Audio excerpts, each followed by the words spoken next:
Well, same advice I give to my kids, man. If I could get them to understand the importance of their 20s. Because, man, you know what I did?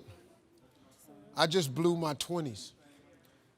I ended up spending all of my 30s fixing what I messed up in my 30s.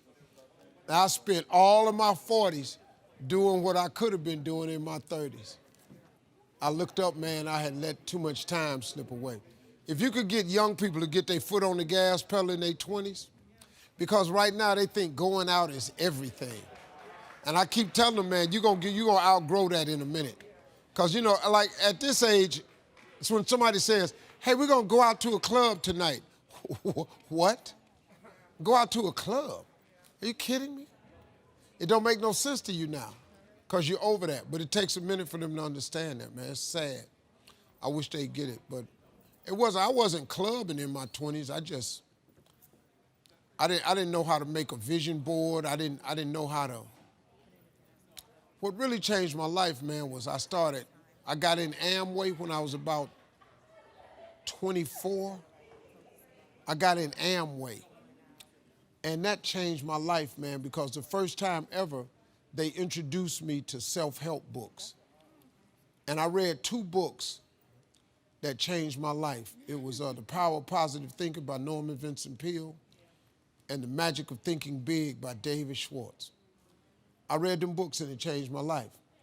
But it also made me remember what my mother had taught me because she was a Sunday school teacher, because all self-help books are Bible-based. There's nothing, everything comes from the Bible. All them self-help books, that's Proverbs. That's all it is. It's the book of wisdom and understanding. If you could read that, it'd change your life too. But sometimes you need, regular books where you can relate to it differently. But it's all comes from the Bible. It's like a great book is The Secret. But if you read The Secret, it's all Bible versed. I mean, it's just based on the Bible. You can't think of nothing new how to tell a person to succeed without the Bible. You can't.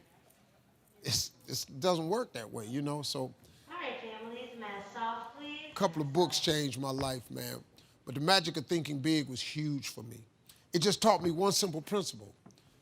It don't cost no more energy to think big than it does small.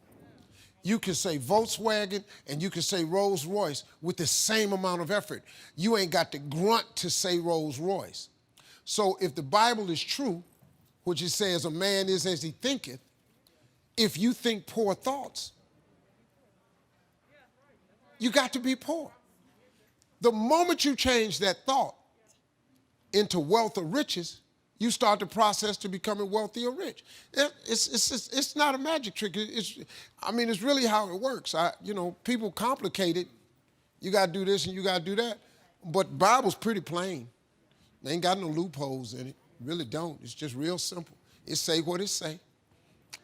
All you got to do is believe it's talking to you. That's what it is. Most people don't think that God is talking to them, that I come to give you life and give you life more abundantly. You don't think He's talking to you? He'll give you life more abundantly. He do. He really will. You ain't got to be rich to have an abundant life. Sometimes you just need to be healthy, happy. You could be really happy, man, making $70,000 a year. You really, really can. You don't need a few million. I did, but you didn't need a few. It helped me a little bit. But to be honest, it didn't make me happy. It really didn't. Until you need God to be happy. So I ain't no preacher, so we got ministers in the room, so I'm just telling y'all from a hood perspective what I did to get here. You can go to church and hear it, or take it from a dude that come out the bottom, ain't got nothing. Ain't gonna pass no offering tray. I don't really care. If you don't believe me, you ain't got to. But I made it.